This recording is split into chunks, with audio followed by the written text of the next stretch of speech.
नमस्कार दोस्तों, स्वागत है आप सभी का मेरे YouTube चैनल पर। मैं हूं आपका दोस्त वन रक्षक राजन सिरुड़िया। देखिए दोस्तों, आज के इस वीडियो में हम सॉल्व करने वाले हैं मैथ्स के मोस्ट इंपोर्टेंट 10 प्रश्न हैं। और ये जो 10 प्रश्न हैं दोस्तों, ये मैंने मैथ्स के विभिन्न टॉपिक से लेकर आया हूं। ठीक है, अलग अलग टाइप के हैं और स्पेशली मैं दोस्तों मैथ्स उन्हें पढ़ा रहा हूं जिनकी मैथ्स कमजोर है। यदि आपको लगता है कि मैं बहुत आसान सवाल कराता हूं, ठीक है, तो आप बुक से प्रैक्टिस करें। ठीक है, आपको वीडियो देखने की कोई जरूरत नहीं है। मैं मैथ्स सिर्फ उन स्टूडेंट को पढ़ा रहा हूं जिनकी मैथ्स बिल्कुल ही कमजोर है, जिन्हें कुछ भी नहीं आता। ठीक, यदि दोस्तों मैं जितना पढ़ा रहा हूं उतना वो करेंगे तो मैथ्स में आराम से में 20 में से कितना स्कोर कर लेंगे, 15 प्लस स्कोर कर लेंगे। ठीक, लेकिन पूरी ईमानदारी के साथ उन्हें मेरे वीडियो में समझना पड़ेगा, ठीक, और प्रैक्टिस करना पड़ेगा। ठीक, चलिए शुरुआत करते हैं क्वेश्चन नंबर 1 से। क्वेश्चन नंबर 1 है इकाई का अंक ज्ञात करो बोल रहा है। ठीक है, तो देखिए दोस्तों, यहाँ पर मैंने इकाई के अंक याद करने के लिए कितने सवाल लिया हूँ, 1 2 3 4 5 6 7। ठीक, 7 सवाल लिया हूँ और ये 7 सवाल करेंगे हम दोस्तों। और इकाई का अंक का कोई भी क्वेश्चन आएगा तो आपसे बन जाएगा। ठीक, पहला सवाल है 756 गुणित 938 गुणित 872। जब भी दोस्तों इस प्रकार की संख्या है 756 938 872, कुछ मत करना, सभी संख्याएं के इकाई के अंक। इकाई का अंक पता है ना, ये जैसे मान के चलो मैंने लिखा हूँ दोस्तों, उदाहरण के लिए यहाँ लिख देता हूँ 3932। ठीक है, तो इकाई का अंक 2 होता है, दहाई का अंक 3 होता है। ठीक है, इसके बाद सैकड़ा 9 होता है और हजार 3 होता है। तो पता होगा इकाई का अंक सबसे पहला अंक होता है। ठीक है, तो सभी के इकाई के अंक को गुणा कर दो। जैसे 756 का 6, ठीक, 938 का 8, ठीक है, और 872 का 2। ठीक, इनका गुणा कर दो, कितना हो जाएगा, 8 6 48 और 48 दूनी कितना हो जाता है दोस्तों, 96। ठीक है, तो इकाई का अंक कितना जाएगा, 96 का 6। ठीक, क्लियर हो गया, 96 का 6 मतलब इकाई का अंक कितना हो जाएगा, 6 हो जाएगा पहले सवाल में। दूसरा सवाल है दोस्तों 1570 की घात 67। अब जब भी दोस्तों याद रखना घात वाले सवाल आएंगे तो याद रखना जो घातांकी संख्या रहती है ना, ठीक है, तो उसके आधार में, अगर आधार मतलब दोस्तों जैसे 1570 लिखा है तो लास्ट में क्या लिखा है, ये 0, मतलब इकाई का अंक क्या है, 0। ठीक है, यदि इकाई का अंक दोस्तों याद रखना 0 हो, ठीक है, 1 हो, 5 हो और 6 हो, तो याद रखना उसको सॉल्व करने पर, मतलब घात को सॉल्व करने पर दोस्तों उसका इकाई का अंक भी वही होता है। जैसे 1570 में इकाई का अंक 0 है दोस्तों, इसकी घात 67 चाहे आप कितनी भी लगा दो, इकाई का अंक इसका 0 ही आएगा। ठीक है, जैसे दोस्तों 781 है, इकाई का अंक 1 है, 1 की घात 80 है। ठीक है, तो याद रखना यहाँ भी दोस्तों आप कितना भी घात लगा दो, इकाई का अंक 1 ही आएगा। जैसे 2925 है दोस्तों, इकाई का अंक 5 है और इसकी घात 65 है, तो याद रखना यहाँ 5 है, इसलिए कब हमेशा याद रखना इसकी घात भी हमेशा 5 आएगी। जैसे 1246 है दोस्तों और इसकी घात 85 है और इकाई का अंक 6 है, तो इसकी घात हमेशा 6 आएगी। मतलब दोस्तों इकाई के अंक में 0 हो, 1 हो, 5 हो और 6 हो, तो उसमें कितने की घात लगाएंगे दोस्तों, इकाई का अंक हमेशा वही संख्या आएगी 0 1 5 6 के लिए। ठीक है, बाकी दोस्तों जो अदर अंक बच जाते हैं, जैसे 0 के अलावा क्या हो गया, 2 हो गया, ठीक है, 3 हो गया, 4 हो गया, फिर 7 हो गया, ठीक है, फिर 8 हो गया, 9 हो गया, तो उनके लिए दोस्तों ये वाली मेथड है जो आपको बता रहा हूँ। जैसे सवाल लिखा है 1524 की घात 81, क्या लिखा हुआ है सवाल में, यहाँ लिख लेता हूँ, है ना, 1524 की घात 81 में इकाई का अंक पूछ रहा है। ठीक, तो हमको कुछ नहीं करना भाई, सबसे पहले हमको क्या करना है, ये घात देखना है। ठीक है, घात कितनी लिखी, 81। ठीक है, 81 में से 1 घटाना है। ठीक है, 81 में से 1 घटाएंगे कितना जाएगा, 80। 80 में दोस्तों 4 का भाग दे देंगे। ठीक है, कितने का भाग देंगे, 4 का भाग कितने बार जाएगा, 20 बार। ठीक है, शेषफल कुछ बच रहा है क्या, नहीं बच रहा, मतलब शेषफल कितना हो रहा है यहाँ, 0। ठीक, जितना भी शेषफल आएगा दोस्तों उसमें हम क्या करेंगे, 1 जोड़ेंगे, तो 0 + 1 कितना हो जाएगा, 1। ठीक है, अब ये 1 आ गया है ना, तो अब देखिए 1524 में इकाई का अंक क्या है, 4 है। ठीक है, तो 4 की घात दोस्तों जो जोड़ने पर आया शेषफल पे उतनी लगा देते हैं, 4 की घात 1 मतलब इकाई का अंक कितना हो जाएगा, 4। कुछ नहीं करना है, 1524 की घात 81 था। ठीक, 81 को लिखना सबसे पहले 1 घटाना है। ठीक, फिर इसके बाद दोस्तों जो आएगा, ठीक है, उसमें 4 का भाग देना है, फिर शेषफल जितना आएगा उसमें 1 जोड़ना है और उसको दोस्तों जो घातांकी संख्या है उसकी इकाई के अंक की घात बना देना है और सॉल्व करके आंसर ले आना है। ठीक, तो बिल्कुल आसान होता है। ठीक, इतना आपको दिमाग में रखना है। एक और सवाल करेंगे 952 की घात 67, क्या लिखा है, 952 की घात 67। ठीक है, कुछ नहीं करना, सबसे पहले क्या करते हैं, घात को 1 कम करते हैं, तो 67 - 1 बराबर कितना हो जाएगा, 66। 66 में अब 4 का भाग देंगे, कितने बार जाएगा, 4 × 4 4 × 24 बच गया 2, है ना, मतलब शेषफल 2 बच रहा है। ठीक, अब शेषफल 2 बच रहा है दोस्तों, तो उसमें क्या करते हैं हम, 2 + 1 करते हैं, 1 जोड़ते हैं। ठीक, कितना आ गया दोस्तों, ये आ गया आपका 3। ठीक है, अब 3 को क्या करेंगे, जो 952 में इकाई का अंक क्या है, 2, तो 2 की घात क्या कर देंगे दोस्तों, 3 कर देंगे, और 2 की घात 3 बराबर कितना हो जाएगा, 8, मतलब इकाई का अंक कितना हो जाएगा, 8 हो जाएगा। बिल्कुल आसान सवाल होते हैं, ज्यादा टेंशन लेने का नहीं है। ठीक, चलिए नेक्स्ट क्वेश्चन देखते हैं, क्वेश्चन नंबर 2। एक पेड़ पर कुछ तोते बैठे हैं, पेड़ के नीचे बकरी चल रही हैं, उनके सिरों की कुल संख्या 35 है और पैरों की कुल संख्या 90 है, तो तोतों की संख्या ज्ञात करो। ठीक है, जब भी ऐसा सवाल आए दोस्तों तो याद रखना हमेशा क्या क्या दिया हुआ हमको पहले ये पता होना चाहिए। तोता है तो तोता लिख दो। ठीक है, एग्जाम में ये सब लिखने की जरूरत नहीं पड़ती, मैं समझाने के लिए लिख रहा हूँ। तोता है ना, तोता लिख दिया, और बकरी है तो बकरी। आपको पता है दोस्तों तोता के सिर कितने होते हैं? तोता का सिर एक होता है, बकरी का सर भी एक होता है। ठीक है, अच्छा पैर कितने होते हैं तोता के? तोता के पैर सर 2 होते हैं, बकरी के सर 4 होते हैं। ठीक है, अब क्या करना है, मान के चलो तोता की संख्या पूछ रहा हमसे, तो तोता की संख्या मान के चलो x है और बकरी की संख्या मान लो y है। ठीक है, तो देखिए अगर मैं आपसे कहूं दोस्तों कि तोता की संख्या x है, ठीक है, तो टोटल सिर कितने हो जाएंगे? x गुणित 1 हो जाएगा ना, x हो जाएगा। ठीक है, और बकरी की संख्या कितनी है दोस्तों? y, और एक सर होता है बकरी का, तो टोटल सिर कितने हो जाएंगे? y हो जाएंगे ना, और इन दोनों को जोड़ेंगे तो कह रहा है सिरों की कुल संख्या कितनी है? 35 है, तो x धन y बराबर कितना हो गया? 35। ठीक है, इसी प्रकार दोस्तों पैरों की कुल संख्या 90 है, तो यहाँ 90 लिख दो। अब देखिए जो तोता है दोस्तों पैर होते हैं 2 और तोता टोटल कितने हैं? x, तो टोटल पैर की संख्या कितनी हो जाएगी? 2x हो जाएगी ना। अरे मान के चलो भाई तोता की संख्या मान के चलो 5 है और एक तोता के कितने पैर होते हैं? 2, तो टोटल पैर कितने हो जाएंगे? 10 हो जाएंगे ना, मतलब 2 गुणित 5 ही करेंगे ना, तो यहाँ 2 गुणित x कर रहे हैं धन। इसी प्रकार से बकरी के पैर होते हैं 4 और बकरी की संख्या y है, तो 4y बराबर 90 हो गया। ठीक है, x धन y बराबर 35 इक्वेशन नंबर 1 आ गई, और 2x धन 4 बराबर 90 इक्वेशन नंबर 2 आ गई। इन दोनों को सॉल्व करेंगे हम विलोपन विधि से। ठीक है, तो देखो 2x धन 4y बराबर 90, दूसरी नंबर इक्वेशन को मैंने एज इट इज लिख दिया। अब इसको हमको निकालना है x, तो हम क्या करेंगे दोस्तों? y को इक्वल कर लेंगे। क्या कर लेंगे? y को इक्वल कर लेंगे।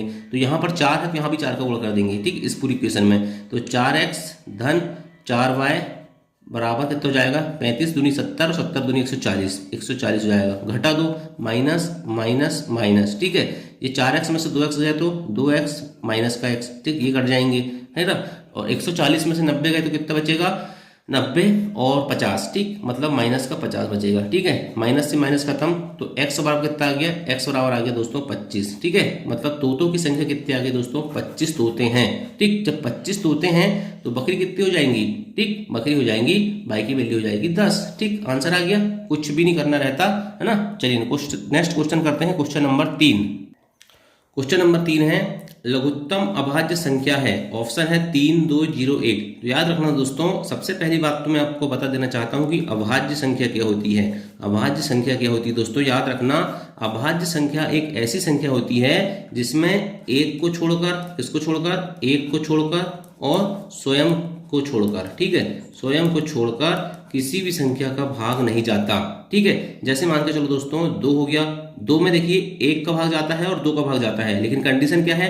अगर 1 और स्वयं इनको छोड़कर यदि किसी संख्या का भाग नहीं जाता तो वो अभाज्य संख्या मानी जाती है। इसलिए 2 भी अभाज्य संख्या है, इसके बाद 3 है, इसके बाद 5 है, इसके बाद 7 है, इसके बाद 9 नहीं आएगा क्योंकि 3 का भाग जाता है, फिर 11, फिर 13, फिर 17, ठीक है, फिर 19, फिर 23, फिर 29। ठीक है, इस प्रकार से ये चलता रहता है। ठीक है, तो याद रखना दोस्तों ये सब अभाज्य संख्या होती है, और यहाँ सबसे छोटी अभाज्य संख्या पूछा है, ऑप्शन नंबर बी 2 होती है सबसे छोटी अभाज्य संख्या। याद रखना, बहुत ही इंपॉर्टेंट क्वेश्चन है। ठीक, चलिए नेक्स्ट क्वेश्चन देखते हैं, क्वेश्चन नंबर 4। 2 की घात 50, 3 की घात 40, 4 की घात 30, 5 की घात 20 में सबसे बड़ी संख्या कौन सी है? सबसे बड़ी संख्या बोल रहा है। ठीक है, देखिए यहाँ पर लिखा है 2 की घात 50, 3 की घात 40, 4 की घात 30 और 5 की घात 20, इनमें से सबसे बड़ी संख्या हमको ज्ञात करना है। देखिए 2 की घात 50 लिखा दोस्तों, अगर मैं इसको लिख दूं 2 की घात 5 और टोटल की घात 10, ठीक है, तो हो जाएगा सही क्या? क्योंकि यहाँ जो गुणा होती है ये घात गुणा हो जाती है ना, तो 50 ही होगा ना। इस प्रकार दोस्तों 3 की घात 4 और टोटल की घात 10 लिख दूंगा। इस प्रकार से 4 की घात 30 को 4 की घात 3 और टोटल की घात 10 लिख सकता हूँ। इस प्रकार 5 की घात 20 को 5 की घात 2 और टोटल की घात 10 लिख सकता हूँ। ठीक है, अब देखिए 2 की घात 5 मतलब कितना हो गया? 2 गुणित 2 गुणित 2 गुणित 2 गुणित 2, ठीक है, तो 2 दूनी 4, 4 दूनी 8, 2 16 32, 32 की घात कितना हो गया? ये 32 की घात 10। 3 की घात 4 मतलब 3 दूनी 9 और 9 नंबर 81, 81 की घात 10, ठीक है।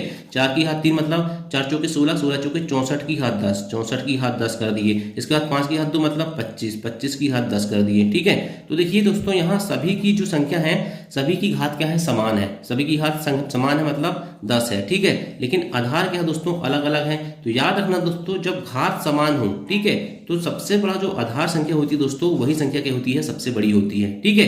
तो याद रखना यहाँ सबसे बड़ी संख्या कौन सी हो जाएगी, 81 की घात 10, मतलब 3 की घात 40 एज अ राइट आंसर। जो 3 की घात 40 है दोस्तों, ये सबसे बड़ी संख्या हो जाएगी, ठीक। चलिए नेक्स्ट क्वेश्चन देखते हैं, क्वेश्चन नंबर 5।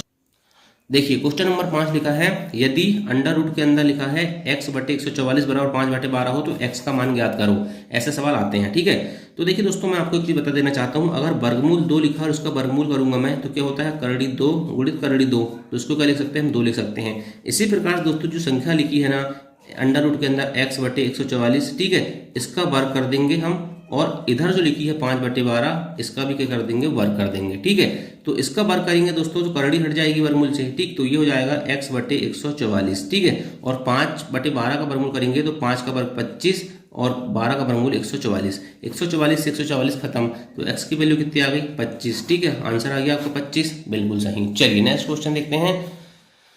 एक व्यक्ति अपने बाग में 5184 संतरे के पेड़ लगाता है। कितने पेड़ लगाता है, 5184 संतरे के पेड़ लगाता है। उन्हें इस प्रकार से व्यवस्थित करता है कि बाग में उतनी ही पंक्ति हैं जितने एक पंक्ति में पेड़ है, बाग में कितनी पंक्तियां हैं, ठीक। कुल मिला के क्वेश्चन ये कहना चाह रहा दोस्तों कि क्या हो रहा, मान के चलो मेरे पास 16 संतरे के पेड़ हैं, ठीक है, और वो कह रहा है कि उतनी ही पंक्ति हैं जितनी एक पंक्ति में पेड़ हैं। मान के चलो दोस्तों, मैंने एक पंक्ति बनाया, ठीक है, दूसरी पंक्ति बनाया, तीसरी पंक्ति बनाया और चौथी पंक्ति बनाया, और सभी में दोस्तों 4-4 संतरे के पेड़ दिया, ठीक है। जी 4-4 संतरे के पेड़ दे रहा हूँ, ठीक है, जी 4-4 संतरे के पेड़ दे रहा हूँ, तो 4 पंक्ति भी हैं, एक पंक्ति, दूसरी पंक्ति, तीसरी पंक्ति, चौथी पंक्ति, और सभी में क्या 4-4 पेड़ हैं। इसी प्रकार से वो कह रहा है कि 5184 संतरे हैं और उतनी ही पंक्ति हैं जितने एक पंक्ति में पेड़ हैं। तो बाग में कितनी पंक्ति है, मतलब दोस्तों हमको क्या निकालना है, पंक्ति की संख्या निकालना है। तो सिंपल है दोस्तों, यहाँ 16 संतरे थे, ठीक। तो क्या हो रहा है, 16 का हम क्या निकाल रहे हैं, वर्गमूल निकाल रहे हैं। जब जाके हमको क्या मिल रहा है, 4।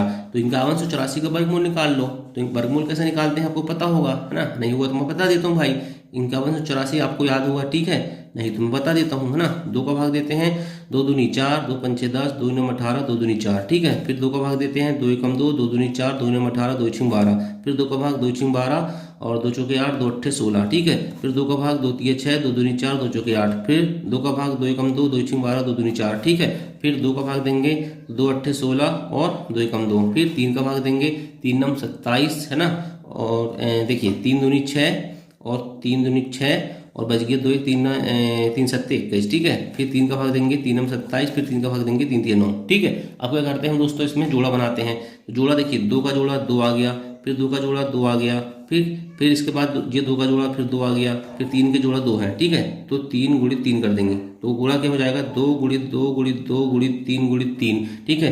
गुणा करो, 2 दूनी 4, 4 दूनी 8, ठीक है, 8 तेरी 24 और 24 तिया कितना होता है, 72। आंसर क्या जाएगा दोस्तों, 72 पंक्ति होगी, आप करके देख लेना, ठीक। चलिए नेक्स्ट क्वेश्चन देखते हैं, क्वेश्चन नंबर 7। क्वेश्चन नंबर 7 कह रहा है साधारण भिन्न में बदलो। साधारण भिन्न क्या होता है, मतलब दोस्तों जैसे लिखा है 0.7, तो इसको साधारण भिन्न में बदलना मतलब 7/10 इस प्रकार से लिखना है, ठीक है। चलिए क्वेश्चन देखते हैं। अभी ये पटवारी क्वेश्चन पूछे गए थे, इन्हें दोस्तों आवर्त दशमलव आ जाता है, ठीक है। 0.7 और 7 के ऊपर डंडा लगा, मतलब इसका मतलब ये दोस्तों याद रखना कि इसका मतलब ये होता है कि 0.7777 का बार बार क्या हो रहा है, रिपीटिशन हो रहा है, ठीक है। तो याद रखना दोस्तों, 7 का बार बार रिपीटिशन हो रहा है, ये डंडे का मतलब यही होता है, आड़ा डंडा का, ठीक। तो इसको साधारण भिन्न में बताने के लिए दोस्तों सिंपल सा कुछ नहीं करना है। देखिए 7 के ऊपर डंडा लगा है ना, तो 7 लिख दो, ठीक है। बट्टे में क्या कर दोगे, देखिए यहाँ पर याद रखना हमेशा दोस्तों 7 लिखा है ना, और 7 के ऊपर क्या लिखा है, बार लगा है, ठीक। तो हमें 7 लिखना है, और जितनी संख्या के ऊपर बार लगा है, तो 7 एक ही संख्या है, उसके ऊपर बार लगा है, तो उतने बार 1/9 लिख दो, तो 7/9 हो गया, ठीक। आया समझ में, नहीं आया होगा, अभी करेंगे 5 क्वेश्चन ये, तो आपको सब समझ में जाएगा। अब 0.8 लिखा दोस्तों, तो देखिए 8 के ऊपर बार लगा है, मतलब सबसे पहले हम लिखेंगे 8, और कितनी संख्या के ऊपर बार लगा है, एक ही संख्या के ऊपर, तो उतनी बार 9 लिख देंगे, 8/9 हो गया। चलिए तीसरा क्वेश्चन देखते हैं। 0.39 और 3 में दोनों के ऊपर बार लगा है, तो सबसे पहले तो हम दोस्तों क्या करेंगे, 3 9 लिख देंगे, ठीक है, 39 लिख देंगे, है ना। इसके बाद क्या करते हैं, जितनी संख्या में क्या लगा है, बार लगा है, कितनी संख्या है, 3 9 2 संख्या है ना, तो 2 बार 9 लिख दो, तो 39/99, इसको काट देंगे, तो देखिए 3 एकम 3, 3 तिया 9 और 3 से 13 बार, मतलब 13/33 हो जाएगा इसका आंसर, ठीक है। चलिए इसके बाद दोस्तों 0.925 लिखा है, इसको थोड़ा अलग ले लेता हूँ मैं, 0.925 और 2 और 5 के ऊपर क्या लगा है, डंडा लगा है, ठीक है। तो सबसे पहले हमको क्या करना है, सबसे पहले हमको दोस्तों ये संख्या लिखना है 925। ठीक, 925 लिख दिए। अब माइनस, देखिए अभी तक दोस्तों सब दोनों संख्या के ऊपर डंडा लग रहे थे, अब यहाँ पर एक के ऊपर डंडा नहीं लगा है और दो के ऊपर डंडा लगा है। ठीक, तो हमको क्या करना है, जिसके ऊपर डंडा नहीं लगा है उसको इससे घटाना है। तो 9 के ऊपर डंडा नहीं लगा तो 9 को घटा दो, बटे क्या कर देंगे। अब हमको क्या करना है, जितनी संख्या के ऊपर डंडा लगा उतनी बार 9 लिखते हैं, तो 2 बार 9 लिख दिए। ठीक है, और जितनी संख्या के ऊपर डंडा नहीं लगा है तो उतने बार 0 लिखते हैं। तो ये हो गया 925 में से 9 गए तो कितना बच जाएगा, 916 बटे 990। ठीक, ये आंसर हो गया। इसको काटेंगे पीटेंगे तो और छोटा हो जाएगा। ठीक, चलिए नेक्स्ट देखते हैं दोस्तों, 0.35 और 24। ये लिखा है 0.35 और 24, और 24 के ऊपर डंडा लगा है। तो क्या करेंगे इसको भाई, सबसे पहले तो 35-24 लिख दो। ये 35-24 लिख दिया। फिर माइनस करेंगे क्या, जिनको ऊपर डंडा नहीं लगा है तो -35 हो गया, बटे दो संख्या के ऊपर डंडा लगा है 24 के ऊपर तो 99 दो बार लिख दिया। फिर दो संख्या के ऊपर डंडा नहीं लगा है तो 2 बार 0 लिख दिया।